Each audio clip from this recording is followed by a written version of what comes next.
All right, so far, this is what it looks like. Not too bad. If I back up a little bit more, so that's my fountain and waterfall. So it's got a double. Come up here. It's got a double intake. So there's one right up there that runs down that small bit into that middle area. Then I've got one over here. I discharge up there, and then it runs down that channel. Comes into here, goes over these rocks, drops down. I built all this out so it kind of looks like it breaks through the fence or the wall, the brick wall. So if I back up like that, so kind of fun area there. So then it drops down into the water. So this water's about 4 inches deep. I'm starting to put the pieces together. Here's the that bottom piece, you've seen that. And it's just laying on top of that's the base right there. And then that is in my fountain area. And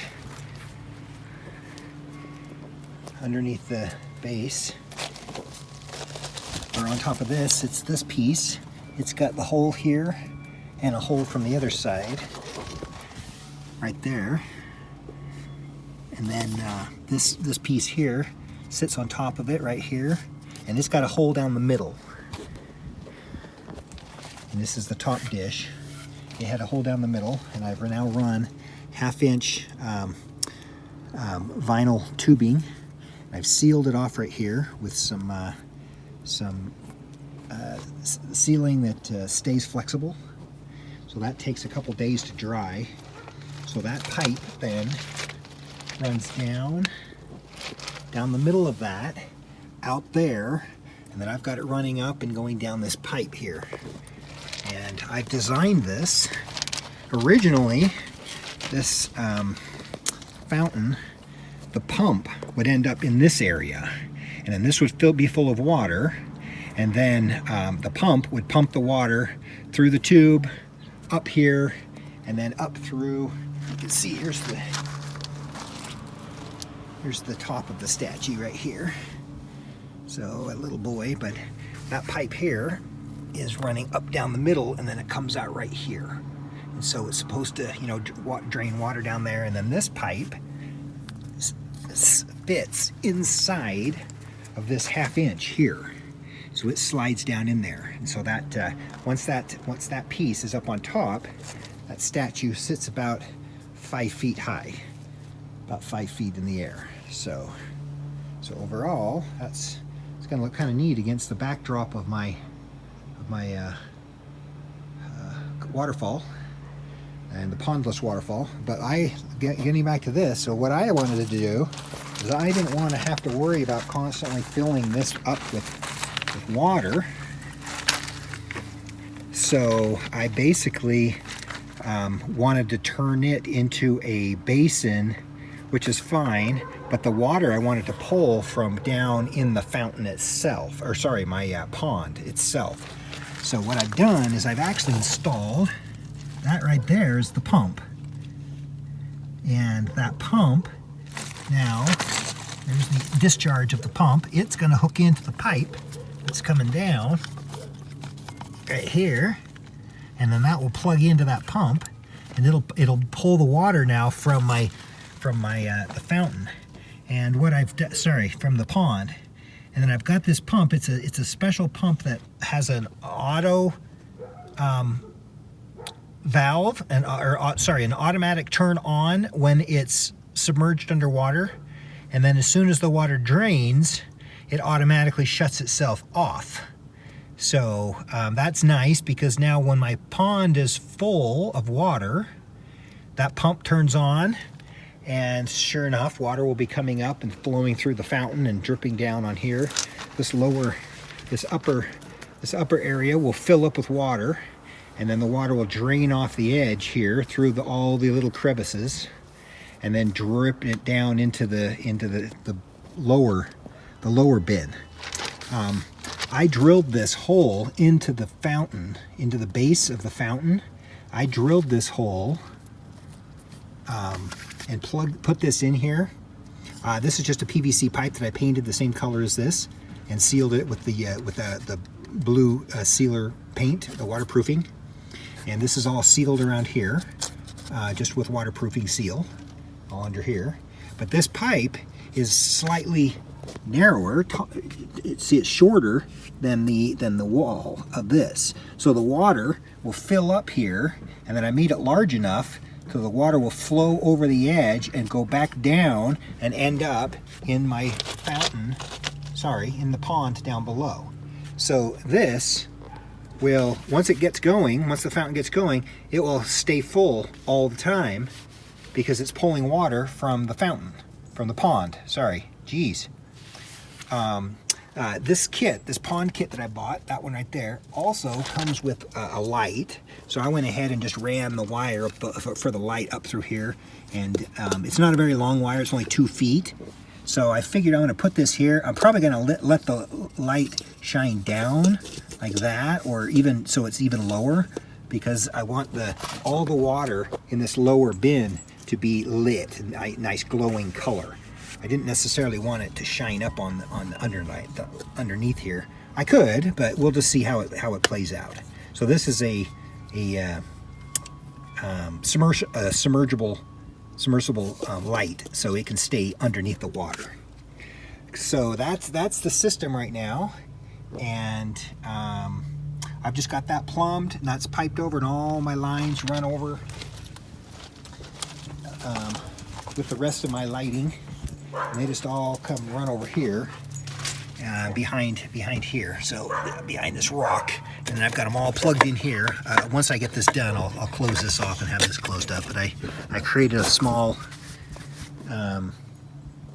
electrical post for my wiring, and then all the wiring is like tucked behind this rock. The problem that I had is that when I was putting this top piece back on to the base, and I'm trying to feed that pipe down through the other pipe, some of my seal that I had created, I guess I didn't wait long enough for the seal to dry, and so it had cracked a little bit. So I went ahead, and while I was putting it on, I lifted it up about 1 inch, and I just reached in there, got some sealant on my finger, and rubbed it all around that so it's nice and sealed now when I put this back on. But I don't want to run it for at least a day. I'm going to let it just dry. So tomorrow I'll turn it on and we'll see how well it works. So obviously the most important thing when I'm assembling the fountain here is that I need to get this base has to be level, this upper basin.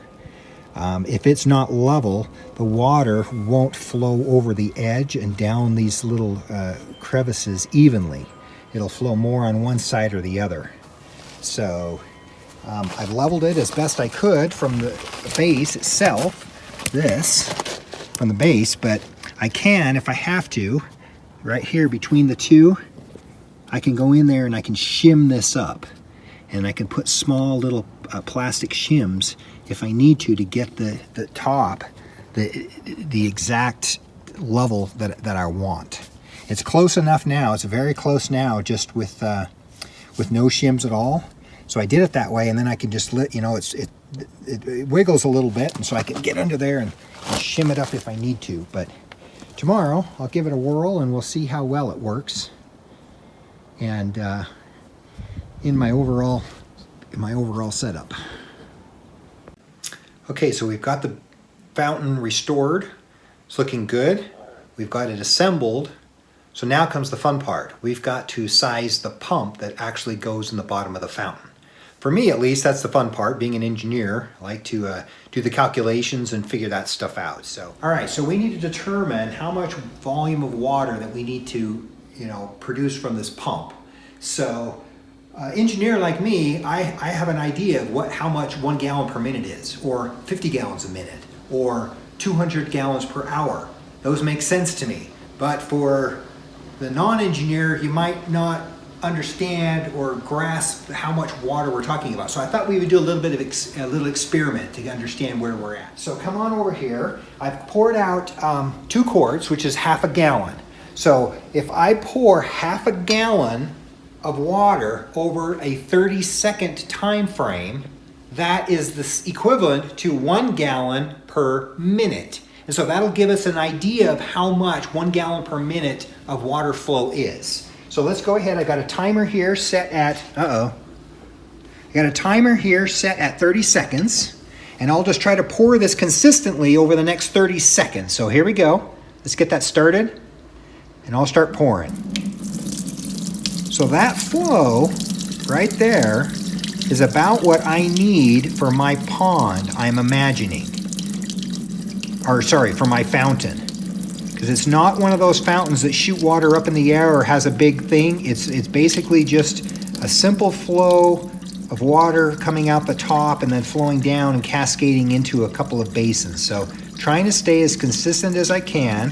And it looks like, okay, so a little bit less than 1 gallon per minute. So now that we've got that, we'll be able to take that and go see if we can find a pump that will produce 1 gallon per minute at a height of 5 feet. Okay, so we've got 1 gallon per minute is roughly the amount of volume of water that I would like to get out of my pump. However, pumps for fountains don't come in that with those units. They typically are measured in gallons per hour. So we need to convert gallons per minute to gallons per hour. So let's do some quick math and we'll determine how to convert between gallons per minute and gallons per hour. So the conversion is relatively straightforward.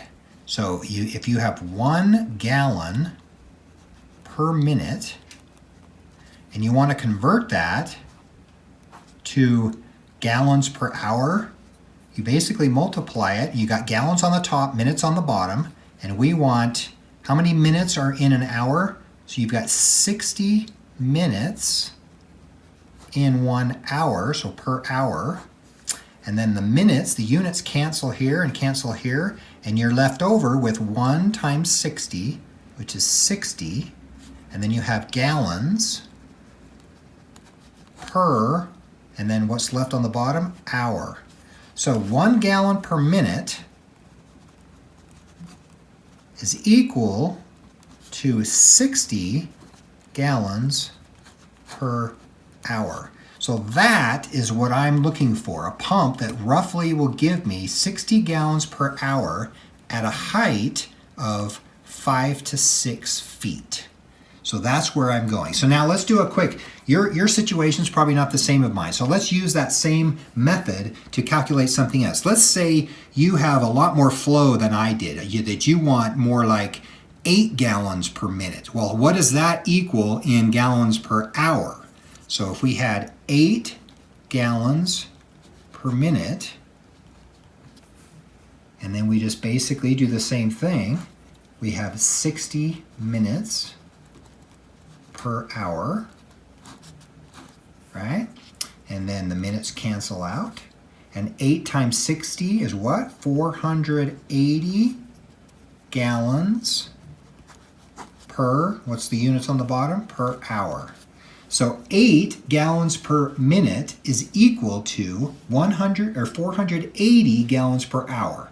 So you could do that with any sort of calculation at all. You can go from gallons per minute, you can go from quarts per second to gallons per hour. You can do any of those different kinds of things just following the same approach. You just take your conversion factor between what you're trying to go from to what you're trying to get to, and then calculate it out and get your answer. So I am looking for a pump that's roughly 60 gallons per hour at 5 to 6 foot head.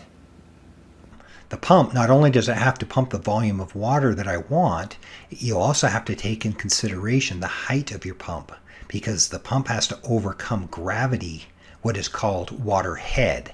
So there's 2 factors, the volume that you want and the overall height of the pump from where the water is pumping out of. So I went to my local hardware store and looked at various pumps and came across this brand called Total Pond. I jumped on the website and saw their site here, and I really like the way it's laid out. It's really simple. If you go into the flow tab here, they show you all the various sizes of pumps that they have. So I was looking at needing 60 gallons per hour. So let's just look at this 70 gallon per hour pump and see what the specs look like. So here's the page. I click on their sizing chart, and it shows 70 gallons per hour, but that's only at a height of 1 foot. So my fountain is between 5 and 6 feet above where the water level is, where it's going to be discharging. So this pump's not even close to the right size, because it won't even pump above 2.5 feet. So let's close that out. So let's try another one. Let's try the next one up, just see what it looks like. So there's the 140 gallon. Click on the sizing chart. So this will pump to 4 feet with very little flow, in fact 0 flow. So that's not going to work. It'll pump to where I want, 60 to 65 gallons, something like that per hour, but that's only at 3 feet. So this is also undersized, so I got to go bigger. So let's move up to this 300 gallon. So now we're getting a little bit better. Let's see. So it will definitely pump to the height that I need. I'm between 5 and 6 feet, and it definitely will pump to that. Now at 6 feet, I'm looking at 80 gallons per hour with this pump. Okay, that I think will meet my needs, because I am only estimating 60 gallons per hour at that 5 to 6 foot mark. However, this doesn't leave me much flexibility if I underestimated my flow rate. And if you undersize your pump, you cannot add to it. It's easy to take away by just adding a restriction valve of some sort where I can reduce that volume down, but you can't increase the volume more than the pump can actually pump. So while this might work, I didn't want to go so close tolerance, so I wanted to go a little bit larger than that. So this was the 300 gallons per hour. And I happened to come across, look at this here, it's a 400 gallon per hour pump, and it has the auto shutoff like I wanted. I wanted it to auto turn off when the water level is too low and turn on when the water level is high enough for that pump. So let's go and look at this one and see what its specs look like. So there it is. It happens to come with a light too. Great. I really didn't need the extra light, but I'll take advantage of it. Why not? So let's go ahead and click on its sizing chart. And this looks very good. So at that 5 foot, it's 100 gallons per hour. So I'm only needing about 60 between 5 and 6 feet. So that looks good. It'll pump to a height of 9 feet. So I got plenty of head that it will overcome. There is a quite rapid drop-off. If you look at 3 feet, it only pumps at 172 gallons per hour, and then 5 feet is 100. So I lose 72 gallons per hour in a 2-foot elevation. So if I'm at 6 feet, I'm probably going to lose another 40 or so. So that puts me right around 60 gallons per hour at that 6-foot mark.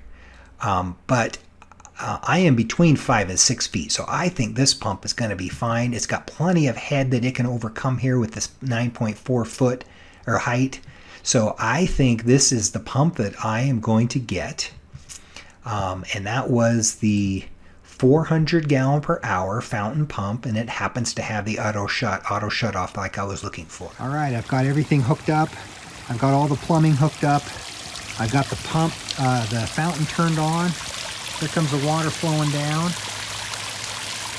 So once that water triggers the my pump, that should start kicking that water out of this fountain, and we'll see if it's properly adjusted and if it works. We'll see how that works. I am guessing that the pump is probably too large for this fountain. I was anticipating this being about 6 feet off of the, probably up to here, about 6 feet off the ground. I had that much head calculated into the pump size. Oh, here we go. So yeah, sure enough, I've got a little too much pressure. Here it is, and it's totally missing the basin. It's ending up clear out here. So that's not going to work. I'll have to rig up something where I'm reducing the flow that comes to the pump. So I'll try to come up with something, and we'll see if I can get that rigged up. Okay, so here's the system I rigged up to help accommodate the too much water flowing over the top of the fountain, or out of the fountain. So this piece here is what plugs into the top of the pump. So the water will be flowing this direction. So this fitting here, these are just barbed, half-inch barbed fittings. Here's a T. I've created a T. This will go on up to the pump, or up to the fountain itself. So it'll be the same thing without this part, right? That's just connecting right from the pump up to the fountain. So what I did is I added a T in here, used more of my half-inch vinyl flex hose, and then I'm running it through I found this really cheap. This is just a Rainbird drip system, half-inch valve. I liked it because it was PVC, it's all plastic, and it could be underwater, so it's not going to damage it. I couldn't use brass or anything like that because I didn't want it to be, water damaged. So if this accidentally gets left under the water, that's totally fine. And it is a ball valve, and it just adjusts. You just turn it, open and close. It's just a ball valve in there, so that's nice. And I can now adjust the flow of water based upon how open I want this valve that will escape out this tube. And this is just going to be laying and run back into the fountain, or the pond down below. So I'll be able to control a little bit of the flow through this mechanism, and that will reduce the flow that comes off of here up to my fountain, and that should fix my problem with letting me basically create a variable flow for the water that's going to come off out of the fountain itself. Okay, I've got to hook back up. So there's the pump again. It comes up. There's my T that I've installed. That goes up into the pipe, up into the fountain. And then I've got this running over. There's that valve right there.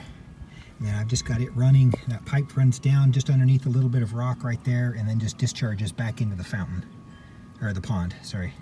So easy setup. Okay, so I got the water flowing. Now we just got to wait for the pump to get the water elevation high enough to kick that pump on. And I'm going to get down here and do the adjustment, and we'll get it so it's flowing correct. There it goes. That's where it was before. Well, dog's enjoying the water. Now we'll go ahead and get this adjusted.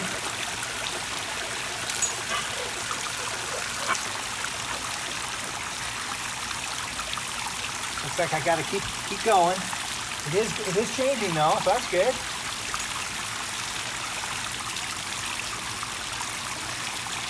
A little bit more.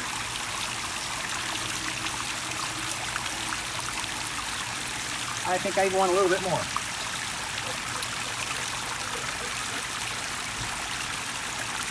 I like that. Let's see, how does that work? Yeah, I think that'll work. And then this will fill up with water, and then once that's full, it'll start cascading over the edge there and fill up the bottom basin. So I think that's going to work out quite nice. It'll look nice when the pond's all full of water and then that fountain's there running into the pond. So, alrighty. It worked. Alright, so there it's starting to flow over the edge. You can kind of see that.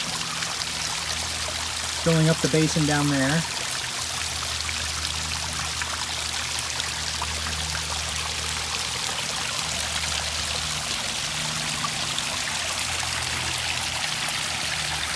And there's my little corner of tranquility in the backyard.